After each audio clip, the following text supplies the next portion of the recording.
And that's the reason why I tell my students upfront once they enroll that depending on your timeline, right, whatever that rough ballpark is within a couple of weeks, go ahead and schedule the exam. I didn't want to take it more than once. Same with your PE, I didn't want to take it more than once. So you just kind of practice with the mini quizzes, your exams, just whatever to kind of keep in the mindset that if you have 20, 30 minutes, maybe 15 minutes, you could do a couple things, review, then do that.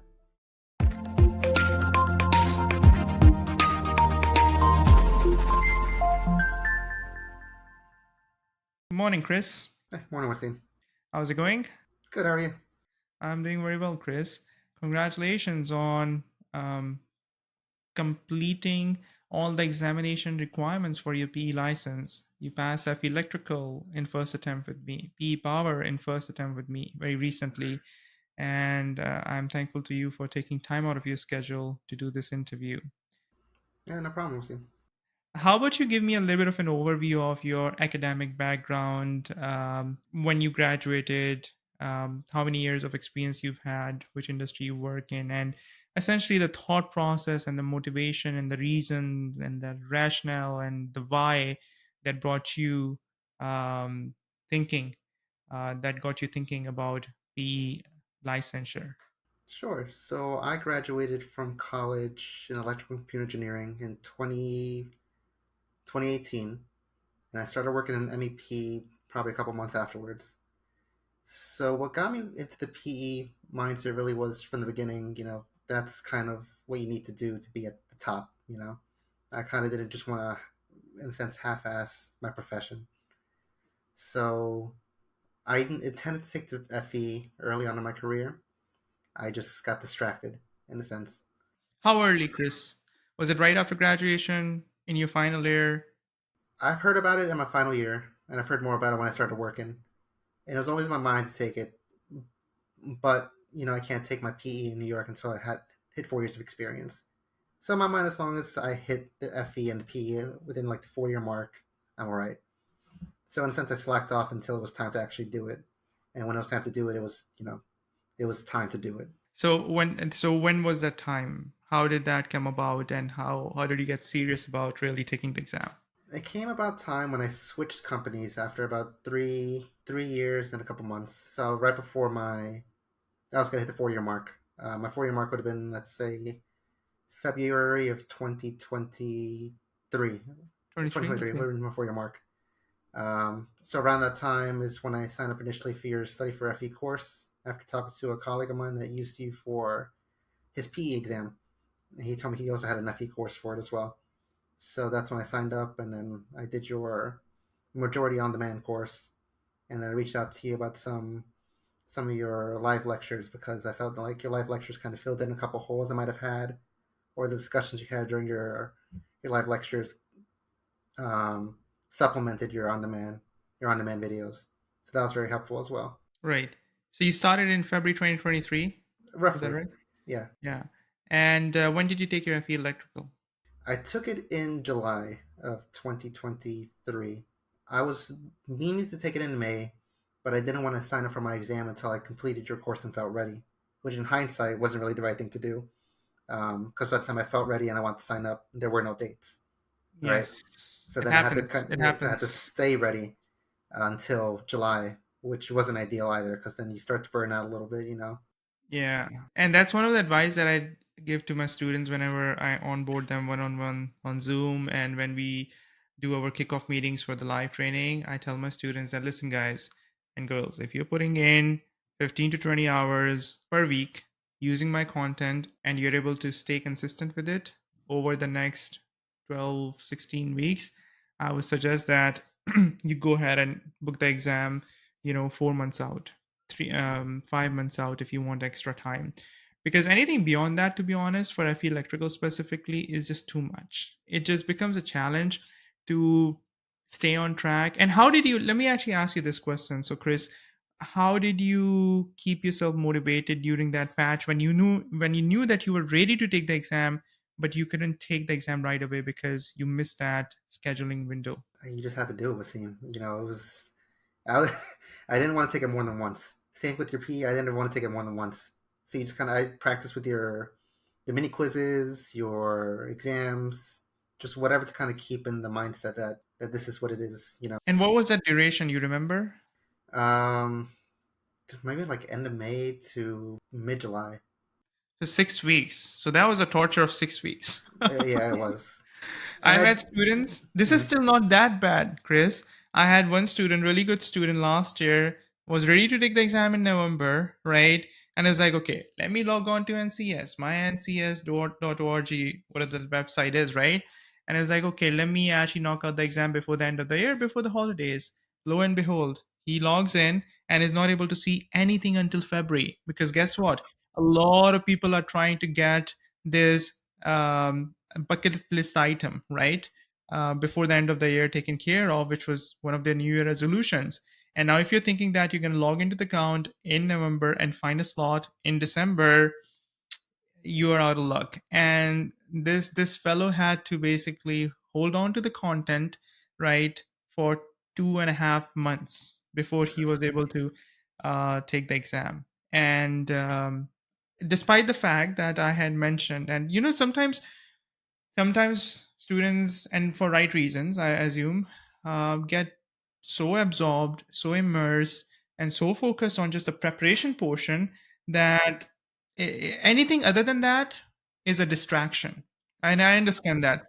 And that's the reason why I tell my students upfront once they enroll that depending on your timeline, right, whatever that rough ballpark is within a couple of weeks, go ahead and schedule the exam. It only costs $50 to reschedule. So I think this is a big advice that anybody who's watching and is serious about taking the exam and using effective exam preparation resources and is committed to putting 15 20 hours per week, that book the exam right away and then basically worry about all the preparation.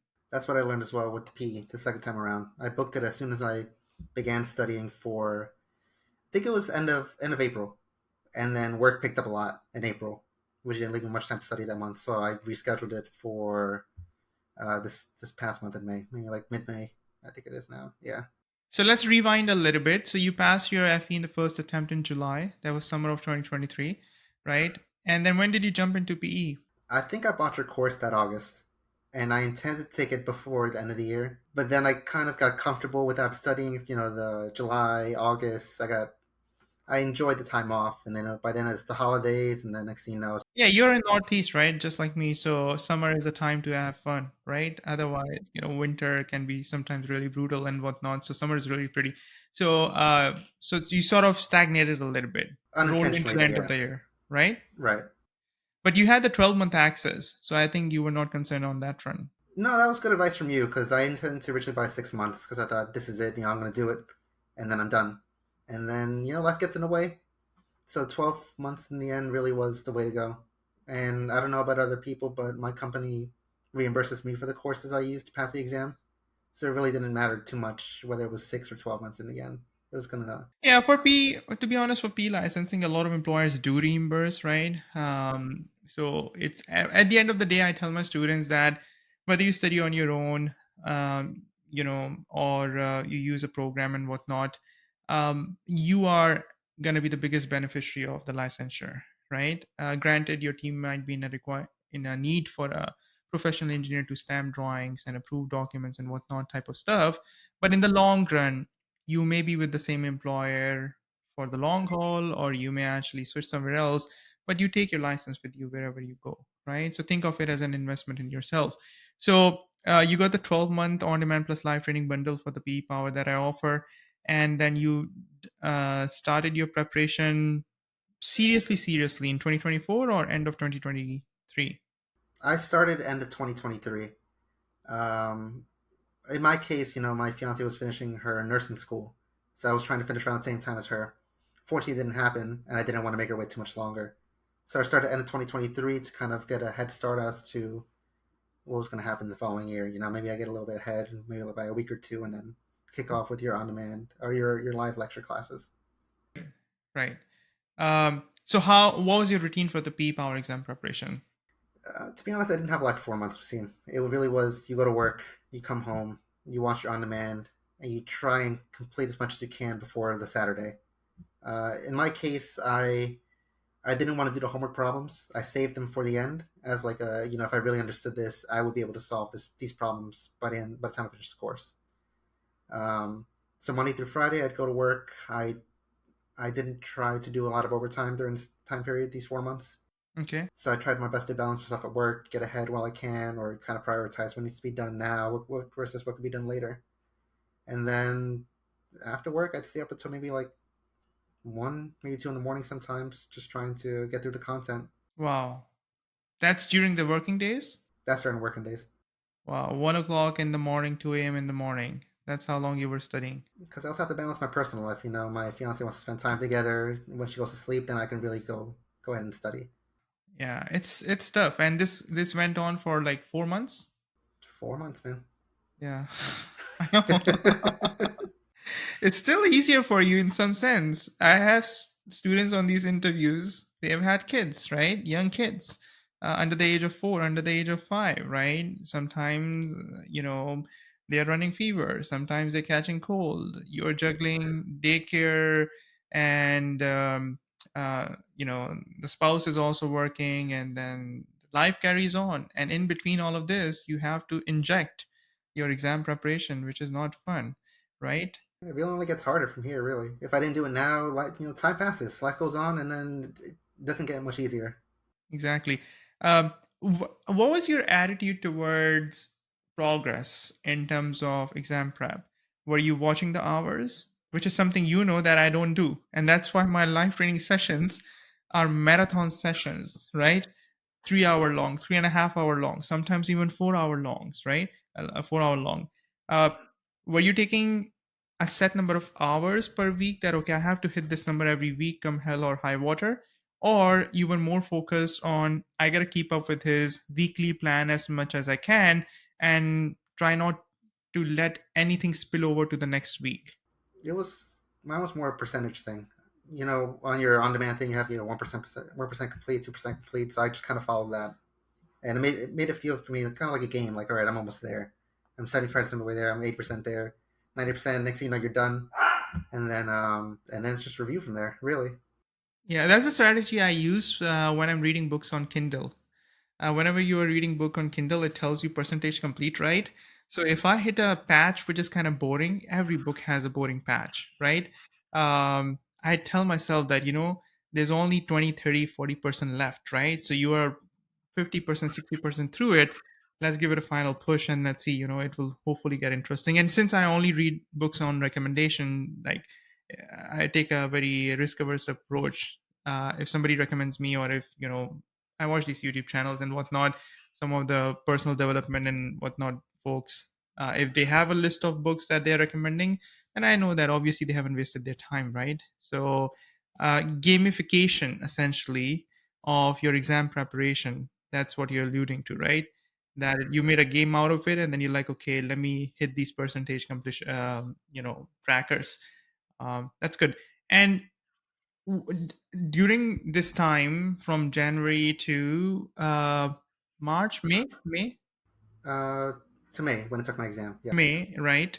Uh, I'm pretty sure that you would have encountered instances where on the professional front or the personal front, things might have popped up, right? That you were not expecting. So how did you deal with them? I had to push my exam. I finished your course end of March. I intend to spend April kind of reviewing and then doing your practice exams. But I spent a month on site, from the morning to the evening when I got home. And, I was tired by the time I came back, so I couldn't spend much time studying. Right. So in my case, I just pushed it. I knew what I needed to get done, and I knew I wasn't able to do it. Were you also spending time in commuting? Yeah, I'm in New York, so I live in Queens, so maybe like an hour to get to the job site, and then an hour back. Public transportation.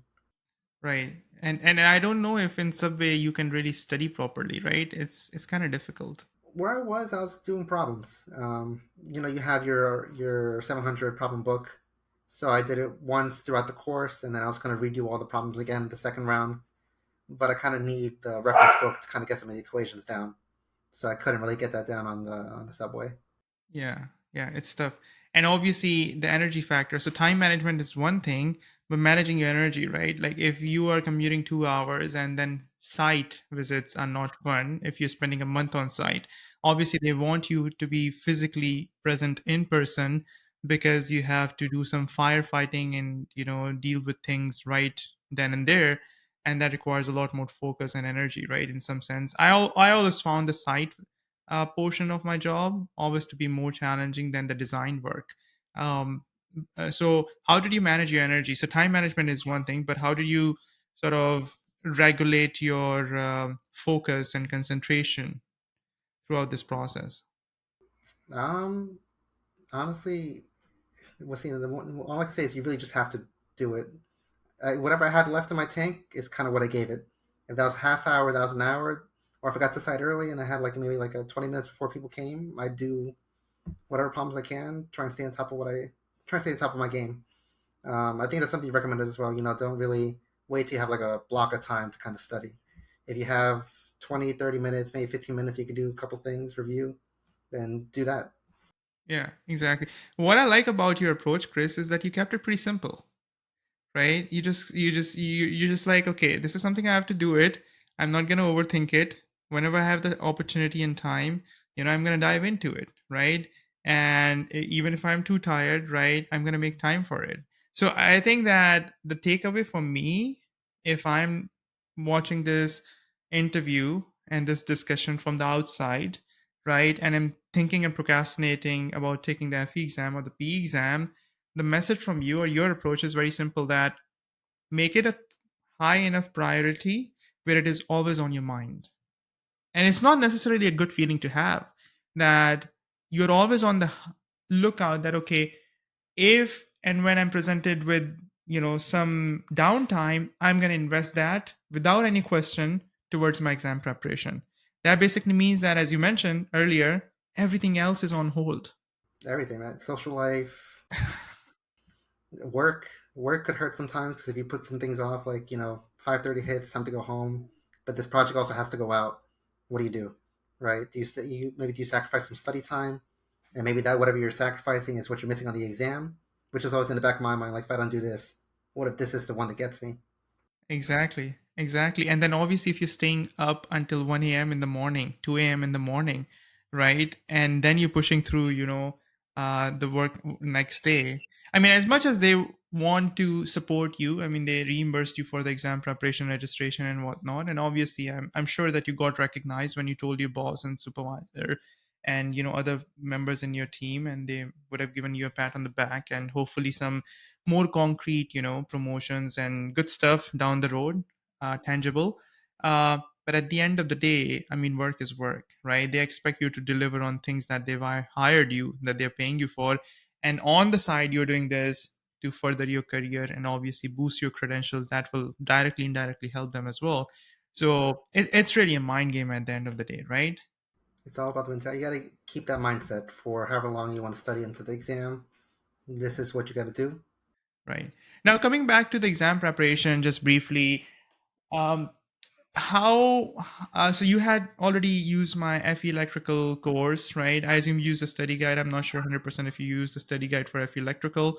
um, so it was an easy decision to sort of for you to sort of stick with what had worked for you. Yeah, so how difficult did you find P power as compared to FE electrical, and how helpful was the coursework within P power and helping you, um, go over the finish line? The FE and the PE are two different types of difficult, is how I describe it. The FE, because of how broad it is and all these different subjects, it's a lot of content to cover. That I would describe as almost surface level, right? The PE is difficult because it's a bit more in depth. You can't really get away, in my opinion, after doing this exam and your course. You really can't get away with just doing questions and just drilling, so to say. On my exam, at least, I had a lot of conceptual questions that um, I regretted not going a little bit deeper into your course and paying a bit more attention. But he still passed in the first attempt. I still passed in first attempt, but for a week I thought I failed because of those questions.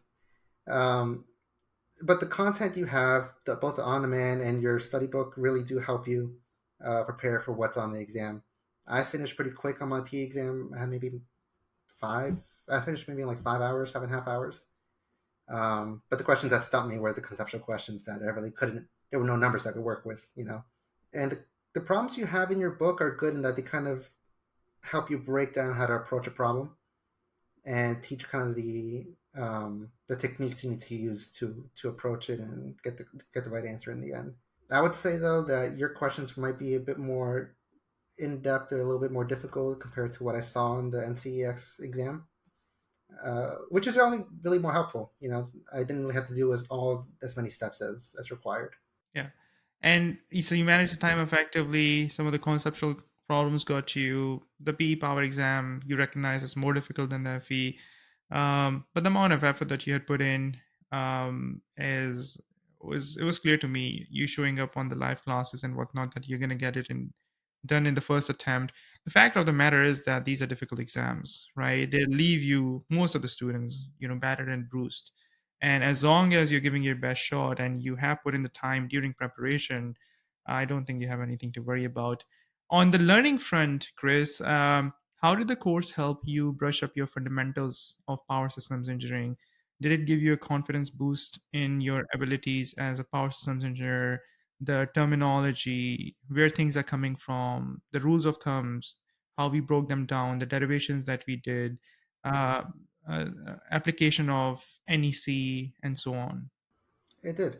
It it was it was a more formal setting of learning than I guess learning in an office. A lot of in the office you kind of come across it, you ask your superior, whoever's senior to you, and then you kind of learn that way, kind of through word of mouth.